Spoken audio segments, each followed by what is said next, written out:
Hey guys, what's going on? James here. In this video today, we're going to be continuing our regrading series of all of the off seasons under the Jason Light era. Today, we've got the 2018 off season of the Tampa Bay Buccaneers. They had finished with a 5-11 record during the 2017 season, so could they improve during the 2018 offseason? Well, in some ways, yes. In some ways, not so much. But let's go ahead and dive right into it. Firstly, talking about some of the re-signings and releases that were made. So Chris Baker was released from the team from his contract. He was another guy who only lasted 1 year with the Tampa Bay Buccaneers. I give it an F. It was a terrible signing when it was made. Again, I understand Jason Light very quickly washing his hands of like big mistakes that he had made throughout his early tenure as general manager, but yeah, he had such a rough stretch of signing former Bengals. Again, Anthony Collins, Michael Johnson, Chris Baker didn't go well.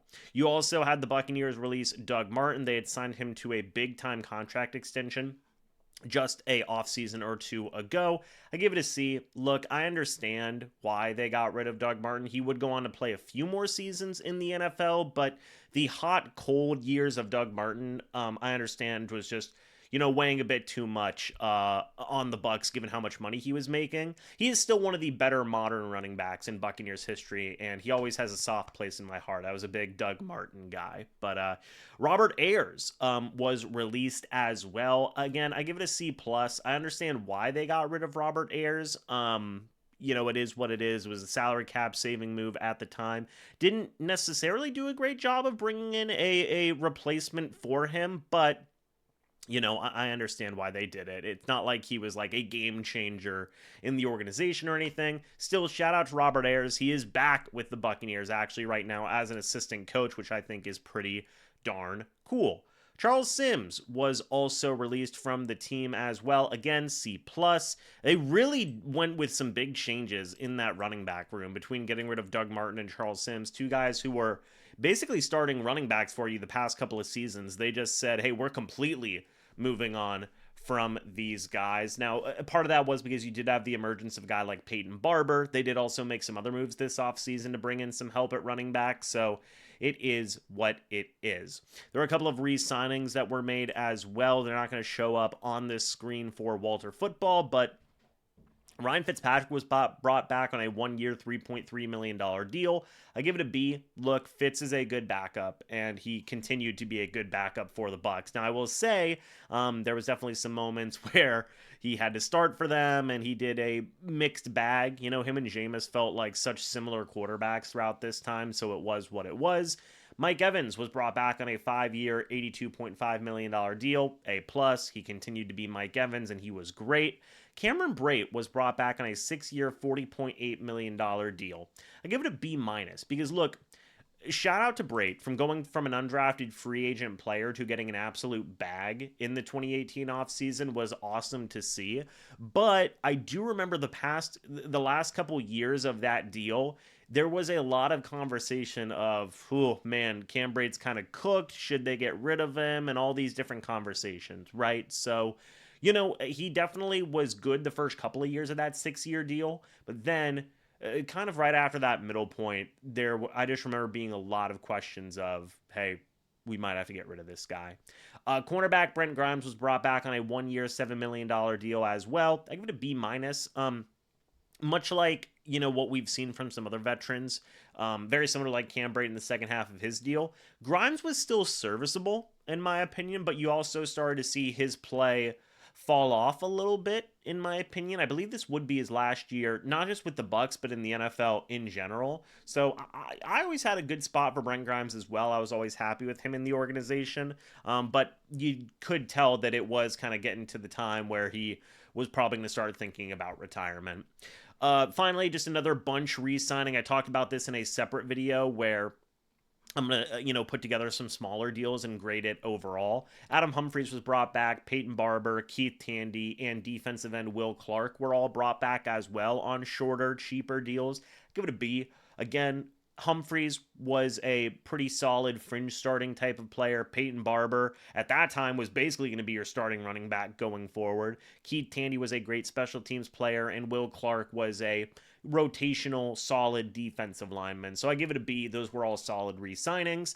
They did lose Clint McDonald in free agency. I give it a D. I thought that Clint McDonald was a big contributor to what the Buccaneers were doing on the defensive side of the ball. He's one of those guys where it's like you don't miss him until he's gone type thing, right? Or you don't think about him until he's gone. He was a very solid contributor. I don't think he played after he left the Tampa Bay Buccaneers. I'm actually curious about that because I know obviously he had spent a lot of time with the Seahawks. He did go on to play 2 more years. He played for Oakland and then Arizona. But of course, you know, he did have 4 years in Tampa Bay. He had 13 and a half sacks in those 4 years as well. He was solid, man. He was solid. I was a big Clinton McDonald guy. It was a darn shame that they let him go, in my opinion. He still had a couple more years left in him. But on to free agency, guys. You see a lot of different moves that were made here. One big trade we're going to talk about. But let's start off with one move that honestly isn't even listed on here for some reason. But they brought in Mitch Unrein on a 3-year, $10.5 million deal. Dude, I'm going to give this one like I originally gave it a C-, but now that I'm thinking back and remembering, I don't even think he played a snap for the Tampa Bay Buccaneers, did he? No, so I mean that's definitely gotta be an F grade for me. He never played for the Bucs, so that's gotta be an F grade for me. Just a deal that never worked out. He never got to play for Tampa Bay. Now I do believe it was for injury. He had to basically eventually medically retire from the Bucs, but or from the NFL, I guess I should say. But yeah, that's an F grade for me, man. That's not great. Bo Allen was brought in on a 3-year, $15 million deal. I give it a C+. I really enjoyed Bo Allen in his time with Tampa Bay. He was a guy that, you know, was again just a very solid rotational type of guy. He wasn't as good as Clint McDonald, in my opinion, but he was there for a couple of years, would finish out his career in Tampa Bay, and that, you know, that's cool, right? That's cool. He was never like a egregiously bad player, but he wasn't exactly like a world beater type of player as well. He's killing it on the podcast scene now, by the way. So they would bring in kicker Chandler Catanzaro, which I give a D. It was a 3-year, $9.75 million deal. You know, Big Cat had some good moments, right? I know he had some good moments with Tampa Bay, but he also had some stinkers of moments as well. He didn't even last the full season with Tampa Bay in his first year. I do remember he did make like a couple of impressive kicks, but he also had a 73.3 field goal percentage in his 1 year with Tampa Bay. So that's bad. I mean, honestly, I might just give that like a D-. I think I'm going to change it to a D-. The dude didn't even last. Actually, no, F. It's an F grade. He didn't even last the full year. That's rough. And especially whenever you got a long-term deal like that. Rough deal.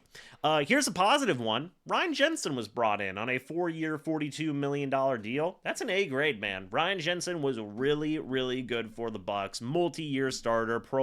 Did he make Pro Bowls? I'm curious. Did Ryan Jensen ever make Pro Bowls? It feels like he's a guy who should have made Pro Bowls. I think he made one. Yes, he made one with Tampa Bay. So shout out to Ryan Jensen for making the Pro Bowl. We all love Jensen, right? He was an absolute beast. So I give it an A. It was honestly, to this point, probably the best free agent signing that Jason Light had made to this point. Finally, Vinny Curry, 3 years, $23 million deal. It's a D-. He only lasted 1 year in Tampa Bay before he would eventually get released and go back to the Philadelphia Eagles, and I think the New York Jets a little bit as well to finish out his career. It's bad whenever you sign a long-term deal worth big money. Again, 3-year, $23 million, and you only last 1 season. It's rough, dude. That's rough. This was not a great free agency class for Jason Light. He was still really trying to figure it out in free agency because he had a lot of stinkers, so to speak, in terms of signings and stuff like that. Ryan Jensen, I think far and away was his best free agent signing at this point. But now we get to a big trade that was made. Let's go ahead and talk about this, I suppose. So the Buccaneers traded a 2018 third round pick, number 69. That would end up being defensive lineman B.J. Hill, and a 2018 round 4 pick number 108 selection, that would turn into Kyle Lauletta. 4, defensive end Jason Pierre-Paul. And pick number 102, round number 4, 2018, fourth rounder. It's an A plus. I mean, actually, yeah, it's an A. It's an A to an A plus, right? I mean, Jason Pierre-Paul transformed this defense. He gave them a great running mate for a guy like Gerald McCoy, helping out Levante David, helping out some of the defensive pieces that were already there. Just the leadership and quality that JPP brought to the Tampa Bay Buccaneers really was one of those original catalysts of like, oh wow, you know, this is going really well. He spent 4 years in Tampa after spending 8 with the Giants. So I mean, those were 4 pretty darn solid years of JPP, where he came in here, was a great leader, was a great player overall in terms of pass rush. This is where you started to see that culture shift. It started with a guy like JPP, and it started with a guy like Ryan Jensen as well, where those are two kind of those first building blocks of, hey, we're going to get stronger leadership in here. So very interesting to me. You then also have a overall really solid NFL draft for the Bucs in 2018. Firstly, we got to talk about the round 1 trade down, where the Bucs traded pick number 7 to the Bills. That would turn into quarterback Josh Allen. You also traded number 255 in round 7. That would become Austin Proehl for pick number 12, pick number 53, and pick number 56. So trading back 5 spots, picking up 2 second rounders as well for number 7 and number 255. A plus trade. I mean, what great value for the Bucs. And they did a lot with those picks, to be fair. They did a lot with those picks, one of which didn't go well in terms of the selection, but you know, a couple of them did end up working out. It gave them a lot of ammo to move around the NFL draft, and we'll talk about some of those trade-ups that Jason Light did in this same draft as well. But pick number 12, it was nose tackle Vita Vea being selected by the Bucs. It's an A grade. I mean, Vita Vea has been an absolute stud for the Tampa Bay Buccaneers, really underrated throughout his time in the national spotlight. I think everybody in the local area knows how great Vita Vea is, but I don't think enough people talk about nationally how good he is, right? Maybe I'm wrong on that. I don't know. You guys let me know. But like, he's really solid. He's a very, very great nose tackle. One of the rare few like true dominant nose tackles left in the NFL, in my opinion. So absolutely great pick. I give it an A. Round 2, pick number 38. So this was not one of the ones that they got in the trade with the Buffalo Bills, but they select Ronald Jones, running back. Again, I give it a C+. You lost Doug Martin and Charles Sims. You still had Peyton Barber on the roster. I don't remember if Jaquiz Rogers was still on the roster during this time. I think he was. But then you also had Ronald Jones being brought into the mix as well. So I give it a C+. He would obviously be better with Bruce Arians than with Dirk Cutter, but we'll probably get to that when we get to it. Ronald Jones was a fine running back. He did some decent work. You then had pick number 53, which this was the first one that they got in the Buffalo Bills trade. It was cornerback MJ Stewart. D. I mean, he was there for a couple of years, but he was just never good in terms of really compared to where the rest of this draft class was. He is like the lone, like, kind of pick. So, you know, still shout out to MJ Stewart. I think he's still in the league today. So maybe things just didn't work. You know, things just didn't work out in Tampa Bay. But yeah, just never really got going in Tampa. Then we have a trade that was made where the New England Patriots acquired pick number 56 from the Tampa Bay Buccaneers. So that was one of the picks that the Bucs got in the Buffalo Bills trade. Okay, so they trade away pick number 56 to the New England Patriots, who they select Duke Dawson. They move down to pick number 63, and they get a 2018 fourth rounder, pick number 117. We'll get to that selection in a moment. But with that number 63 overall pick, the Tampa Bay Buccaneers selected cornerback Carlton Davis. A. I mean, absolute A. Also, real quick, just to grade the trade as well, it's an A as well, because who the Buccaneers take with that number 117 overall selection is a very good player as well. But Carlton Davis, we know what he is. just was a incredibly solid cornerback who did a lot of good things, who actually now is with the New England Patriots. So everything ends up in a full circle, I suppose. But Davis was great. He was one of my favorite players on this modern NFL Buccaneers team, and I thought he was just a really solid guy to have in that cornerback room. I know he had problems with injuries, but I was always a big Carlton Davis guy, and I'm happy that he was with the Bucs, and he got a ring, so that's cool.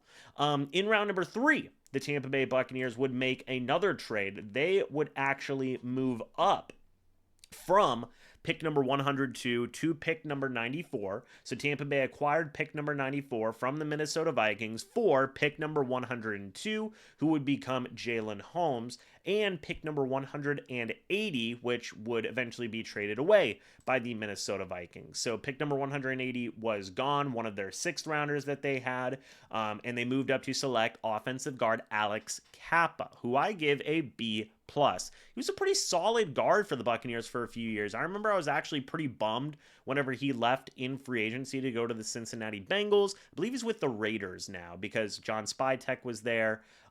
He is a guy who helped draft Alex Kappa, so there is definitely a lot of familiarity there.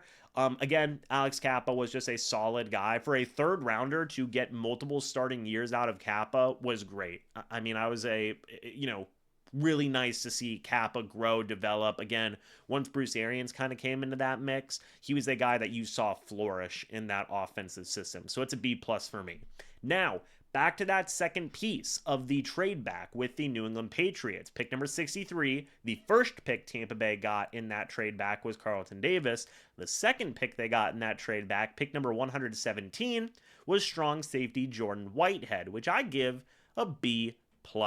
Great, solid starting caliber player was Jordan Whitehead. He actually had multiple stints with the Buccaneers, went and got paid by the New York Jets. I remember Jason Light even came out and said, like, yeah, I probably shouldn't have let Jordan Whitehead go. But they brought him back. And it's still a little up in the air as to whether or not he will be brought back somewhere down the line. I think he's still recovering from an off-the-field injury. So it is what it is. Real quick, by the way, the Alex Kappa trade up, I also gave a B+ as well. But Jordan Whitehead was still just a solid guy to have in your locker room. Good starter for a 4th-round pick. Can't beat it, in my opinion.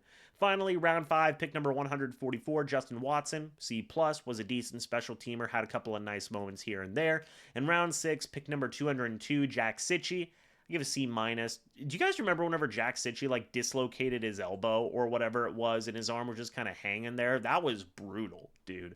And it was unfortunate because he was a fine special teamer, decent backup linebacker, just got hurt too much and it eventually caused him to retire. So it was what it was. But folks, that's it. A mixed bag of an offseason here. Again, one good, really good free agent signing, some interesting re-signings done in there as well. Pretty good draft overall. I think to this point, far and away the best draft of the Jason Light era is the 2018 draft. We're going to be covering some really good drafts later on as well, but I still think this holds the test of time of being an overall pretty good Jason Light draft. So we'll talk about more of those drafts that could be better later on in future videos. But what do you guys think about the 2018 offseason? Let me know your thoughts and opinions about it down in the comments section below. I'd love to hear it. Thank you guys so much for watching this video. Hope y'all enjoyed. And as always, guys, I'll see you all in the next video or the next live stream. But until then, and as always, guys, goodbye for now and go Bucs.